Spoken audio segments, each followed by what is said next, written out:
Tottenham fans. The mood seems to have improved a little bit around the Tottenham fan base. We've had 2 Premier League wins in a row, 2 clean sheets in a row. Players coming back, so looking a little bit better for the future. Future games coming up. Ipswich coming up next. Hopefully we can get that 3rd win in a row. In today's video, I want to talk about the rise of Jed Spence and what I think, how he compares to Udogie and how he compares to Porro.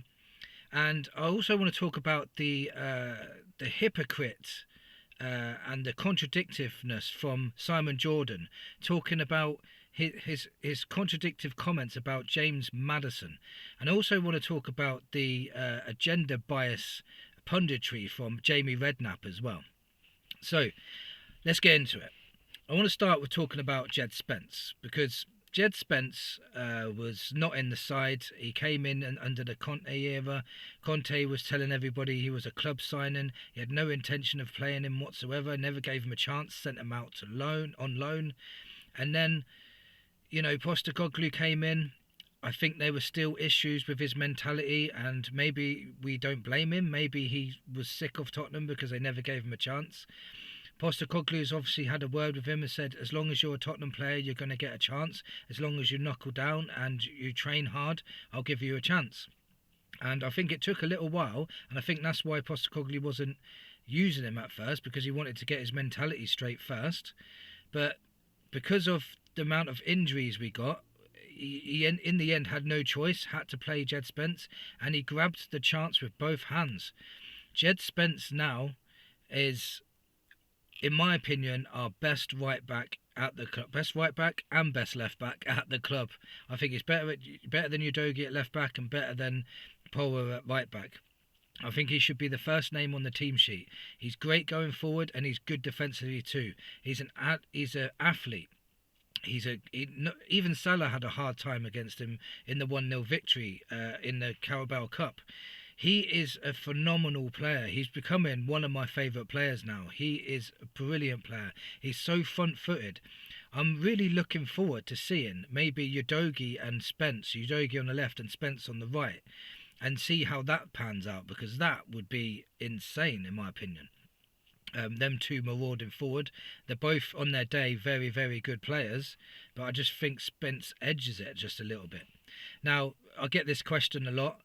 What players has Ange Postecoglou improved? Well, you can't look no further than Jed Spence. Jed Spence has improved massively under Ange Postecoglou, and you know, and it's not just physically as a footballer as well. He's improved his mentality, and now look at him. Look how well he plays every single game. I think he's had like 3 man of the matches in a row, in my opinion. So yeah, he's really turned a corner. And for me, I think if he carries on the way he's going, he can definitely be an England player, because he's so versatile. He can play at left back really well, and he can play at right back even better. But not only that, he's even covered at centre back, so he would be an asset to the England squad, in my opinion. And I don't think it's going to be too long before Tuchel actually starts picking him. So I just want to talk a little bit now, moving on to what Simon Jordan said. James Maddison obviously scored a goal against Manchester United, started shushing Roy Keane for what he was saying, which rightly so, you know, slagging him off. So he said, look, I scored a goal just to shut people up, which is great. But then Simon Jordan started saying that he was a soft. He's and what he really contradicted himself on was, he said that James Maddison, you won't win no trophies with James Maddison in your side. And then he had to quickly correct himself, because he realised that James Maddison has won an FA Cup with Leicester, which completely contradicted what he was saying. So Simon, leave him alone. He scored a goal, he played well, and shut up. You know, stop picking on players. As soon as you get a chance to pick on them, you'll pick on them. You know, this agenda is insane. You know, get your facts straight first. Maybe if you remembered he's won an FA Cup, you wouldn't have come out with that comment. And then Jamie Redknapp, after the game, he was talking about, you know, when they said, well, Spurs look a bit better now that they've got a lot of players coming back. And Jamie Redknapp's comments were, yeah, I know they've had injuries, but everyone has injuries. But then when they spoke about Man United's injuries, he said, yeah, well, when you've got 17 and 18-year-olds on the bench, it makes a massive difference, or huge difference, in his words. I'm like, you hypocrite, and you contradicted yourself massively, and that was in the space of a couple of minutes. Now, I know you played for Spurs and maybe they didn't treat you as well as you wanted to be treated, and I know your dad got sacked by Daniel Levy, but if you're going to be a pundit, you can't be biased, and you're proper biased, Jamie. You need to sort yourself out. What you just said there, just epitomises your punditry.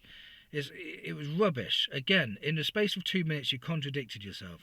Simon Jordan contradicted yourself. You need to sort yourself out too, mate. This agenda on Spurs is insane. Like, if we get injuries, then everyone gets injuries. But if any other team gets injuries, then it's, oh, poor them, they've got injuries. It's insane. It really is insane, and it needs to stop. Anyway, let me know what you thought on this comment. Let me think in the comments. Let me think in the comments. I can't even speak. Let me know what you think about this video today in the comments. And let's hopefully get a bit more unbiased punditry in our next game against Ipswich. And hopefully we win. And come on, you Spurs.